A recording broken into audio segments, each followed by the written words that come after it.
I'll go along and play along with this idiot. Yeah, for sure. Like, He's oh, there. we're Rex in. is there now. Hey, Rex Hudler, how are you? Thanks for joining the show. Hey, great. Now, I answer to idiot. I answer to just about anything. Nah, I was calling my son the idiot. You know how that goes. Oh, wow. I got three myself. Yeah, I do. I definitely understand that. But, probably I'm more of one than they are. But I do like to come on the air with you folks in Wichita and also share the love of the Royals. Well, this is you're on KFH. We carry the Royals games, each and every one of them, right here on KFH. Rex Hudler, our guest. So you're on with me, a longtime Cardinals fan. You're on with my son Jeff, a longtime Guardians fan, and then Jason Duda, sort of a baseball fan, more of the Blue Jays. But No. I was an Expos fan as a kid, so okay, I Expo, there watched you go. Rex. But of the Cardinals and Guardians, who do you dislike the most now in your current occupation? Hey, well, I played for all three. Now, the Guardians, I was in their AAA. It didn't wait around long enough to get called up. But I got to play in Montreal in 88, 89, and in 90, early in the season.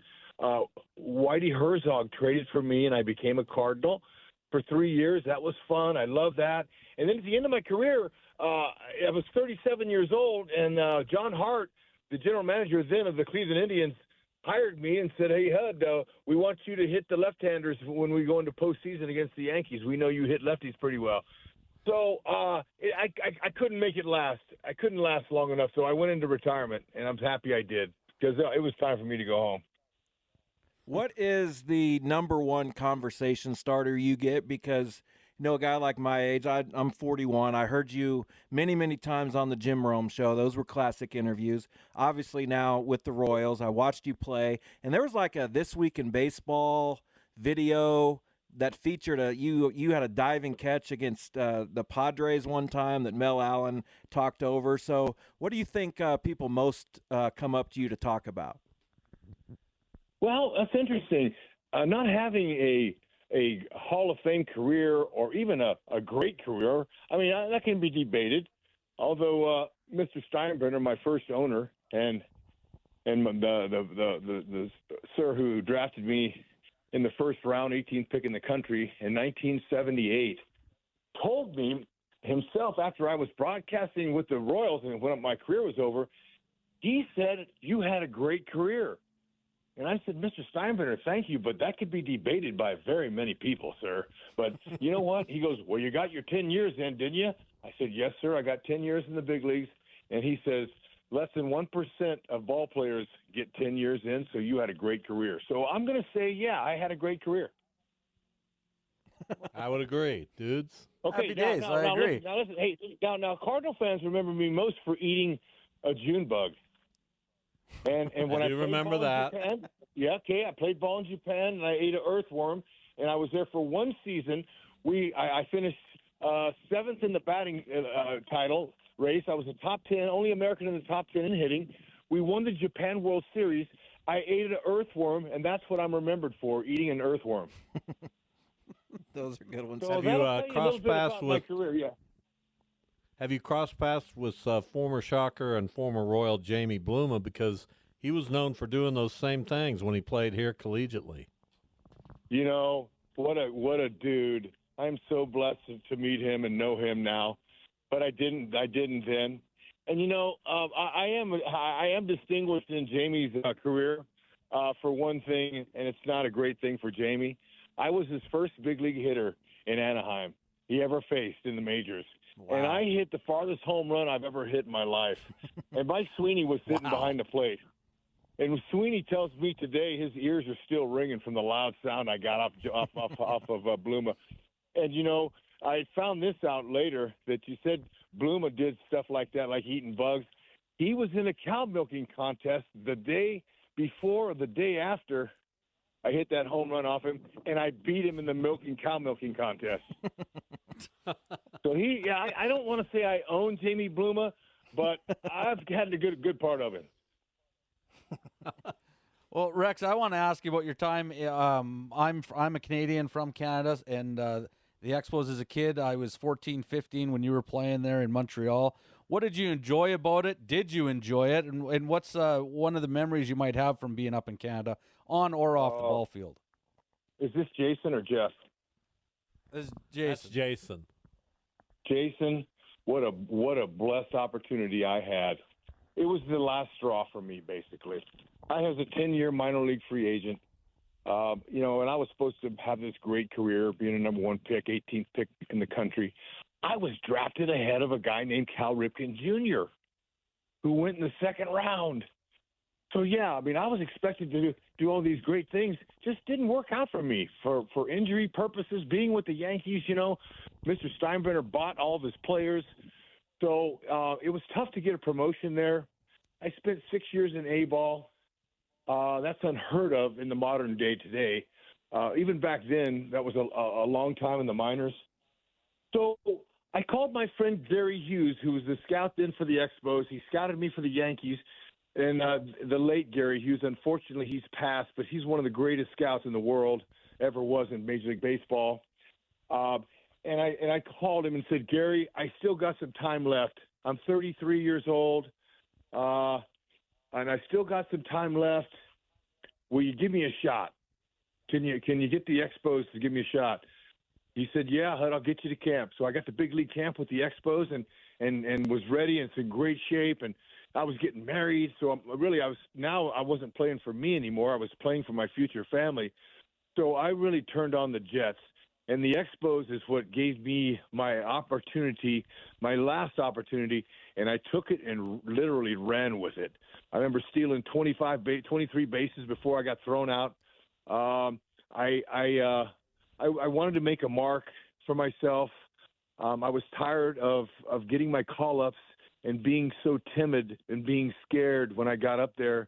I said, to heck with that. It's my turn now. I'm tired of the 10 years of the minors. It's my turn, and you guys are going to know my name by the time we're done. So sure enough, guy named Ozzie Smith, shortstop for the Cardinals, Hall of Famer. I went into to break up the double play, and he would throw the ball, turn a double play, and throw the ball and straddle the bag and up in the air in flamingo style. Remember, he was such a great acrobatic shortstop. And I remember sliding in feet first, and I came up and I had him on my shoulder, and I remember the two voices saying, "That's Ozzie Smith, be careful." And the other voice said, "Slam his ass." So I slammed him right on his neck in Busch Stadium. And I remember running off the field in an Expo uniform, the Busch Stadium fans in St. Louis howling at me. I mean, they were appalled that I did that to their guy. They couldn't believe it. And so the next day in the newspaper, there was a picture on the front page of the sports section of me having Ozzie Smith, and it looks like I just took him off the ropes. I've never taken anybody out like that ever, and ever since. It's the only time I ever did. And so I got on second base that next night, and Ozzie comes walking over to me, and he said, "Hey, Rex, how you doing tonight?" And when Ozzie Smith said my first name, he knew my name. That's exactly what I wanted. That's what I was playing ball for now, respect. And so the Expos gave me a shot, gave me an opportunity. I took it and ran with it, and then got 10 years in the big leagues. And so I love Montreal. Jennifer and I lived there. We lived in Nuns Island. We lived on the south. I can't remember exactly where it was, but we lived there year round, and it was so special. And I love the people. I loved it. I learned a little bit of a little bit of French. But what saved my butt in Montreal was my wife Jennifer could sing the national anthem in French because she was an opera major in school. And so when the French Canadian people listened to her sing a flawless anthem in French, one of the players, an American wife on the team, they freaked out and they loved Jennifer. Therefore, they had to love me. There you go. Rex Hudler is our guest, color analyst for Royals Television. So interesting, you ended up in St. Louis with Ozzie Smith. You said he respected you, but I wanted to go back to after your days with the Cardinals ended. You went and played for a season in Japan, and when you got back, you joined the Angels, and you had a really good 3-year stretch. with the Angels from age 33 to 35. What the heck happened? You played your best baseball in those years when we would normally think of guys kind of, starting to diminish a little bit. Well, that's a great question, sir. And I did have my best years with the Angels. I was thankful for really every team. But my goal when I got on the altar with my wife that I had prayed for, because I was a 10-year minor leaguer and I roamed and ran, I chased, I did everything that people think is cool as a baseball player, but that was unfulfilling. I had no joy. That didn't bring me any kind of happiness whatsoever. So why does that matter? Well, when I prayed for my wife and God has pointed her out to me, and He goes, "Okay, there she is. You got to catch her." I caught her, and on the altar, my best friend married me, and I told her, I just spent 10 years in the minors. I don't know what the odds are, but I'm going to get you 10 years in the majors. We get married. You're going to help me. God's going to help me, and I'm going to help myself. And we're going to get 10 years in. Now, the odds of that happening at that time, she probably laughed, but she didn't, thankfully, out loud. But that's exactly what happened. So it was fasten your seatbelts. And so the opportunity came after my Cardinals was up. The Japanese bought my contract, and I just came off a season where I was making $300,000, which is a great summer job. Are you kidding? I know a lot of people would love to have that job. But the Japanese offer was $1 million to go play for the summer, and I freaked out. I couldn't believe it, that God would open up a door like that. So what do you want me to do, God? He said, "Hud, smile, be yourself, and go out there and let them see what an American ball player is like, and let them see the energy and the enthusiasm I've given you to play baseball." Really? I could do that.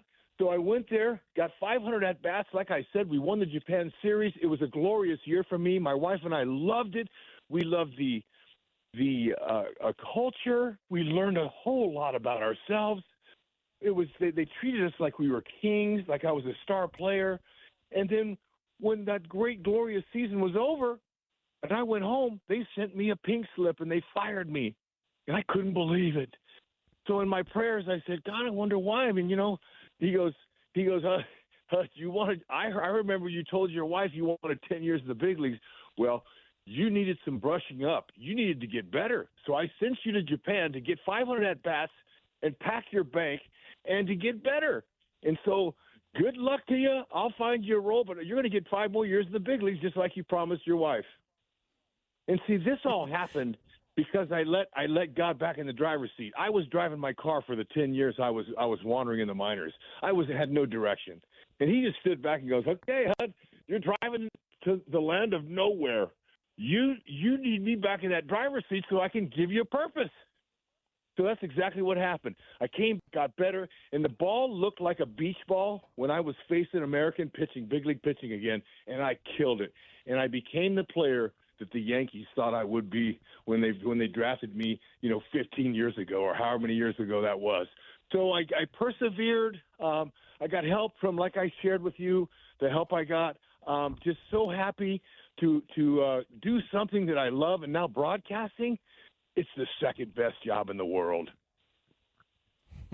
So, yeah, we got to talk Royals before you go. Specifically, I want to know, because you have been just about everywhere in this game, what do you think about the Midwest, Kansas and Missouri specifically, and what does the Royals organization come to mean to you? We don't have enough time for this answer, guys. What a beautiful place, man. And, my family, my dad's side's from Poplar Bluff in southern Missouri. That's where they're from. So my relatives are from here. Playing the 3 years in St. Louis, we had a good idea about the Midwest, how what the ice looks like in the winter, and what the summers are like in the summer.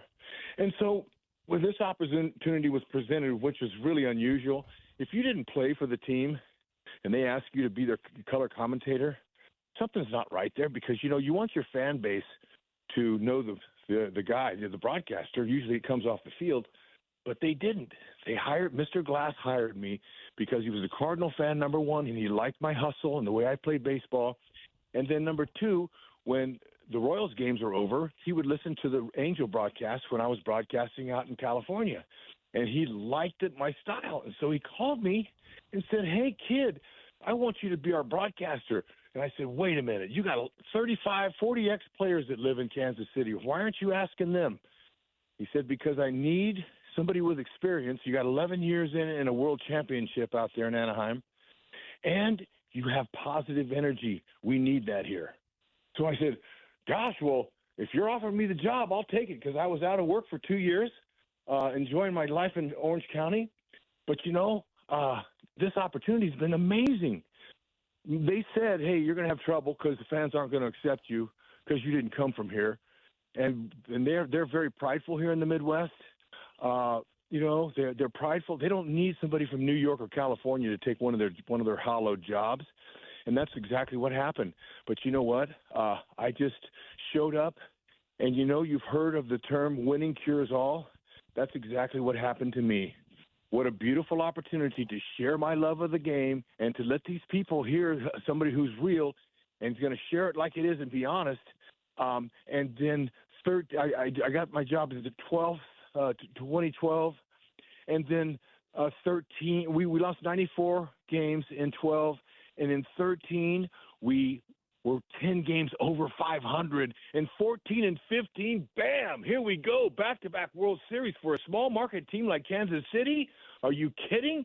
So, after a while, the people started saying, "Well, he's bringing us good news. I guess we like him." So they started liking me, and the team started winning, and, man, was it exciting. I mean, the Chiefs have been great. We've enjoyed their parades, but there's never been a parade like the one we had. Man, that was fantastic. We're looking forward to doing it again. New ownership has come on. The Glass family sold. New ownership is here. They understand about the Royals. They're going to want to build a stadium downtown, and they want to get back to the promised land. So the owner said, we can't let our fans go through another 106-loss season. So he opened up his pocketbook and said, "Get us some guys." So he spent over $100 million on players, and he re-upped one of the greatest young players in baseball who gave us, the Kansas City Royals, his entire career, Bobby Witt Jr., by signing on the dotted line. This team is moving forward. They can go worst to first. You watch in this division, it's doable. We're so excited here, but they've got to get off to a good start. That's the whole problem the Royals have had. They've always been slow starters and strong finishers, but they can't afford to play catch-up. If they want to contend, they'll have to have a 500 April or better. Rex, that was amazing. Before we let you go, what's the best thing about a dark cloud? Ooh, That's just a man, little joke. It brings a relief to your eyes in the middle of the summer Well, when you're on a baseball field. We look forward to the beginning of the Royals season, the beginning of Major League Baseball. As always, we appreciate hearing you and your cohorts on television and certainly on radio here on KFH in Wichita. Rex, thank you so much for spending time with us today. Bob, Jeff, and Jason, I appreciate you guys stomaching me and my stories. But I'm so grateful We love for it. this over 40 years in baseball, and it's so fun to tell stories, guys. And thank you so much. I look forward to joining you again this summer. We will do Thank that. you. Thank you, Rex. Thank you.